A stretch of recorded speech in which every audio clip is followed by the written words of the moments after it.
Fala pessoal, estamos de volta com o nosso treinamento aqui na Oficina do Saber. Meu nome é Thiago Silva, mais conhecido por Pixel nas redes sociais. Estamos com o nosso treinamento de remap da injeção eletrônica, estágio 1. Essa é a nossa terceira aula. Nessa aula nós vamos abordar o THP e os dois sensores MAP, tá? A ideia é passar um pouco de conhecimento de como é que a central trabalha, né?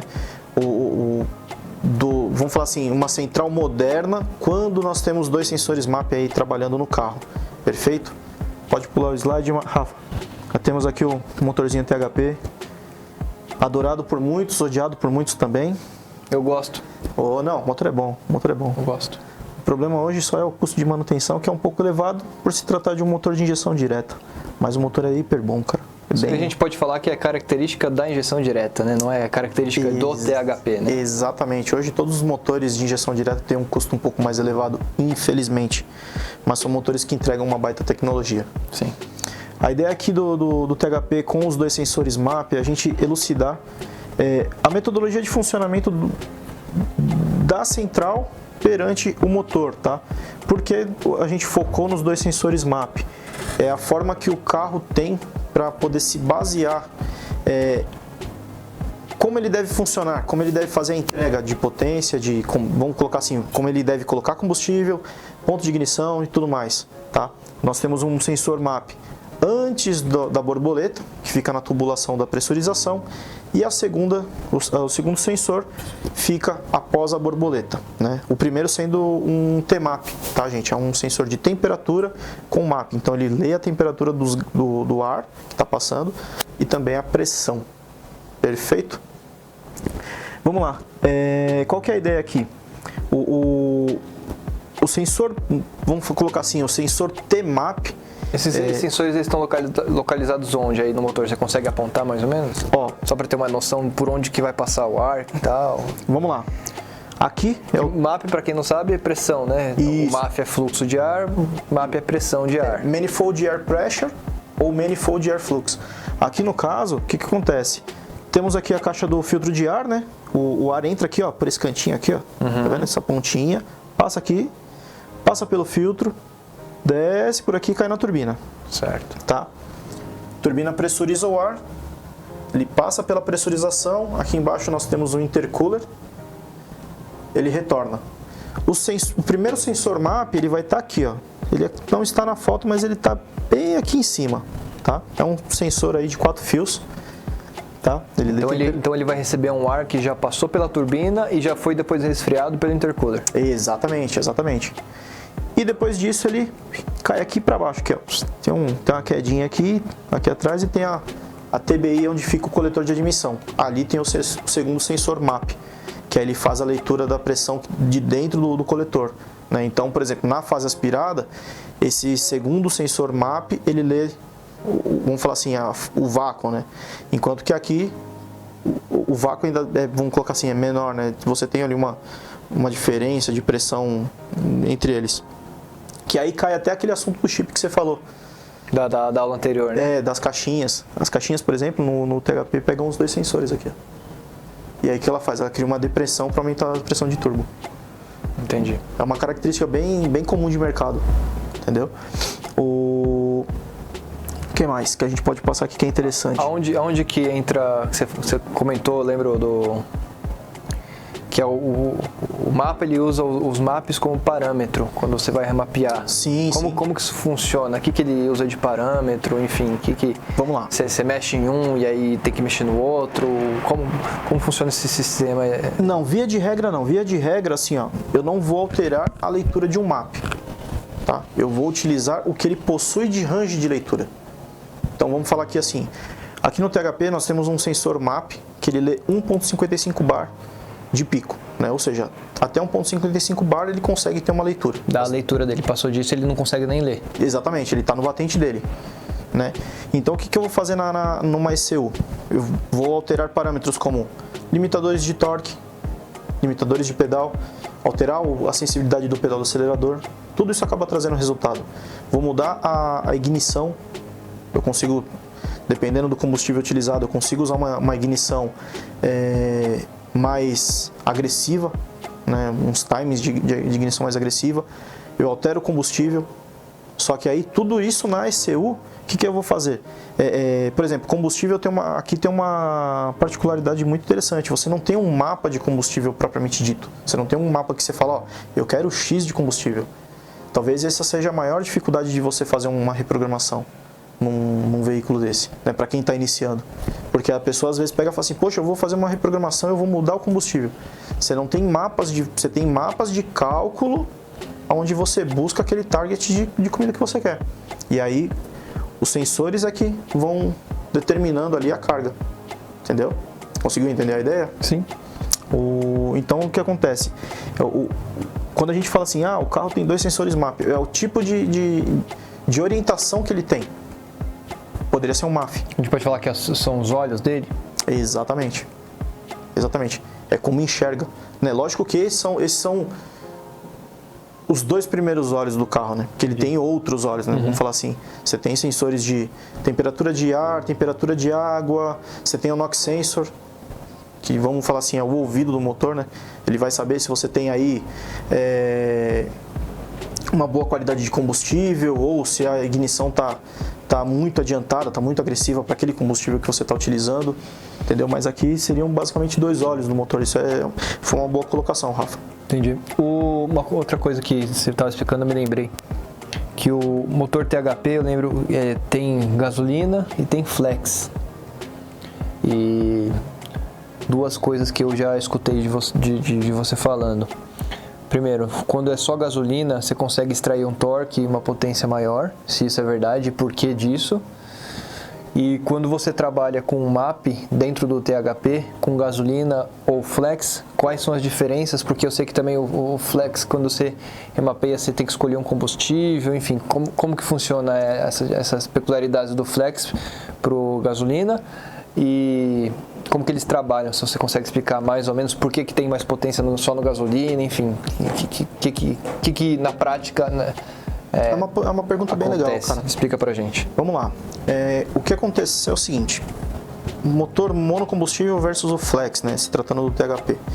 O motor do monocombustível, a gente tem a sigla EP6CDT-M, né? O M vem de Mundi. Essa variante é hiper resistente.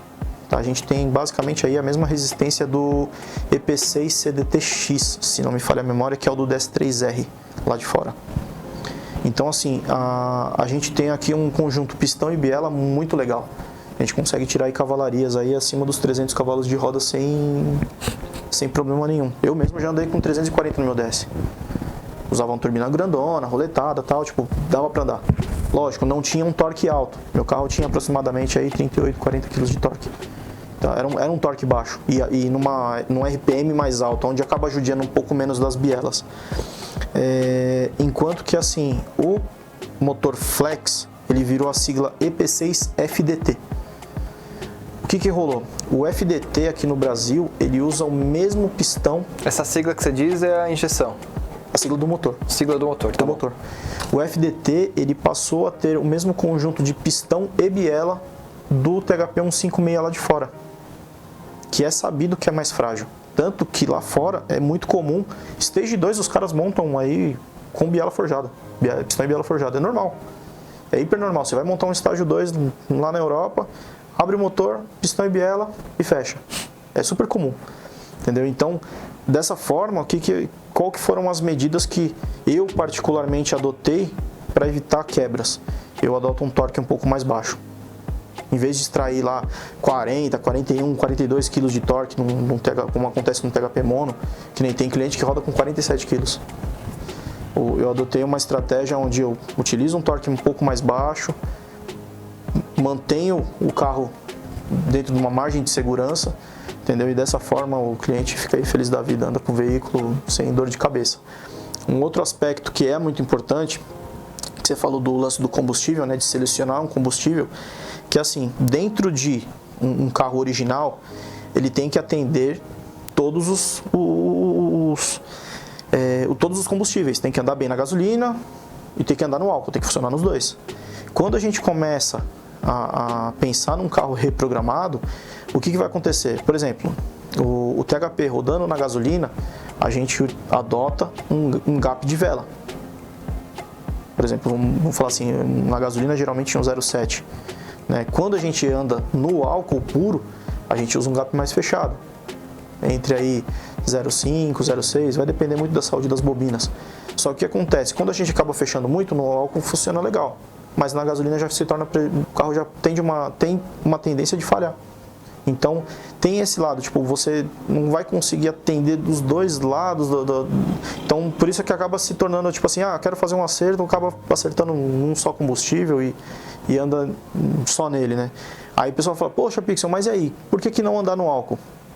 Em carros de injeção direta, o custo de manutenção preventiva acaba se tornando muito caro. Porque as trocas de bico injetor, elas se tornam mais frequentes. Então, esse é vamos dizer assim, foi um pênalti.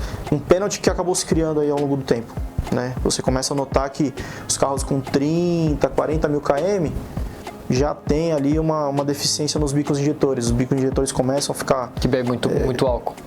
Tipo, começou a andar muito no etanol, você vê que os bicos já começam a ter uma deficiência de vazão, com relativamente baixa KM, entendeu? Então, acabou adotando, assim, pelo menos eu adotei dessa forma, né, de passar para os clientes, falar, cara, anda na gasolina, se torna mais barato, porque um conjunto de bico injetor tem um custo relativamente elevado. Né?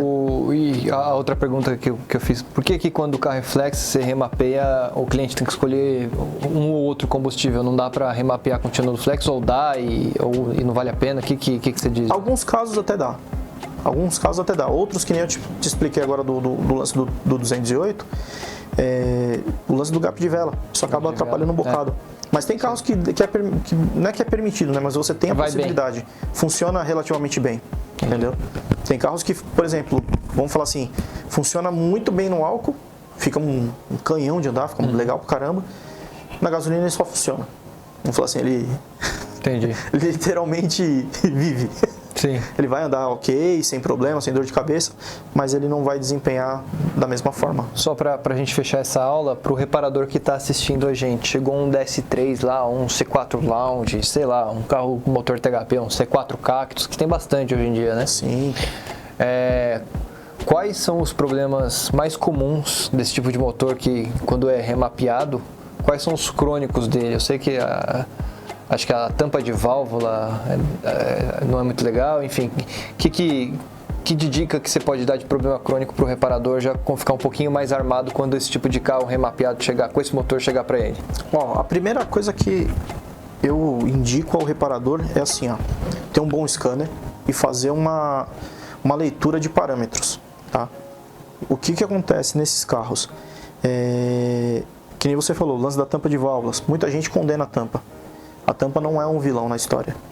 O que rola? Se você reparar na tampa de válvulas do THP, você tem dois sistemas de PCV.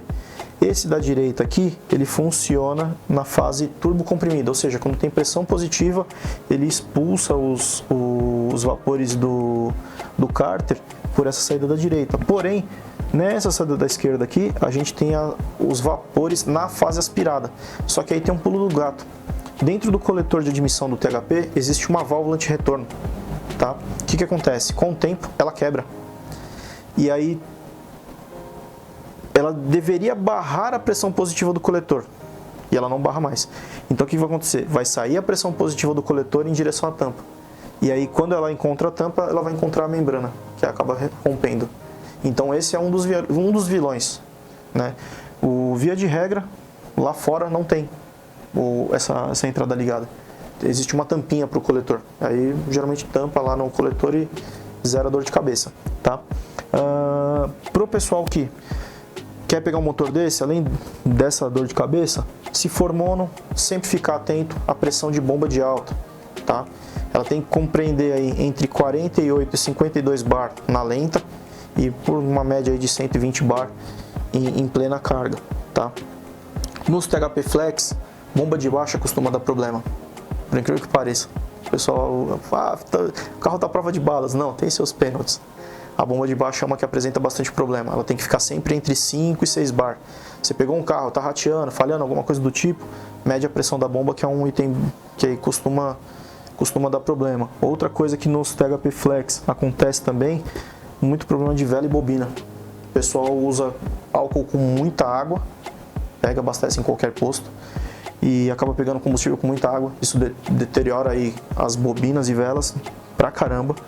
O álcool, como eu citei anteriormente, sempre olhar bico.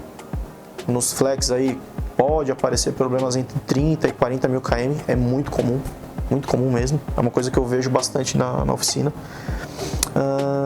E aí, assim, ó, eu geralmente acabo recomendando para os meus clientes, né? Aqui embaixo a gente tem a válvula de prioridade do turbo. Eu sempre recomendo para os meus clientes, façam um upgrade dessa válvula. A original ela é de plástico, ela derrete e muitas vezes pode até cair para dentro da turbina, ocasionando a quebra da válvula e a quebra da turbina. Mas tem algumas pessoas que fazem a reprogramação desse carro sem nada. Vai lá, simplesmente taca o arquivo para dentro, quer ganhar seu dinheiro e tá tudo certo. E essa válvula aqui rompe a membrana, dá dor de cabeça. É um ponto também sempre a ser visto. Ah, meu carro tá meio manco, tá meio apagado. Pode ir em cima dela que acontece muito. Outro aspecto muito importante, esse tubo aqui, ó. Parece que não, mas ele é um vilão.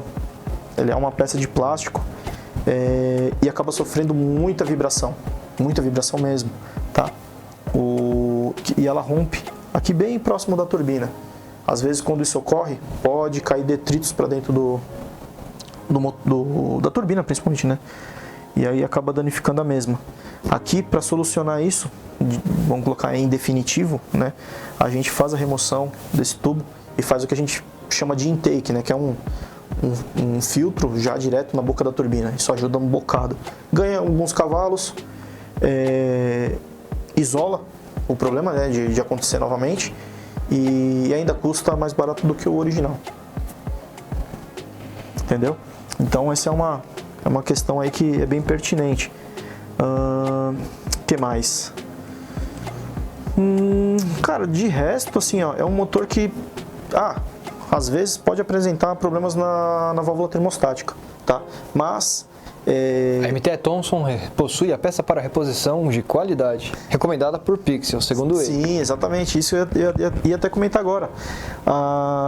Você quicou a bola, chutei, velho. Sinto muito.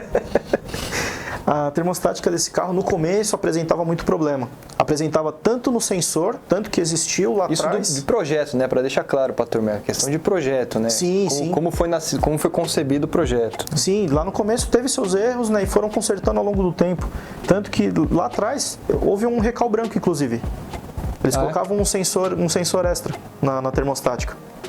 Então, assim, você vê, é uma peça que lá atrás realmente foi um crônico. Não ganhou a fama à toa. Dentro vamos colocar assim, da PSA, né, foram havendo as evoluções da peça, né, e aí depois, logo em seguida, veio a MTE também com a sua versão, que funciona super bem, de verdade.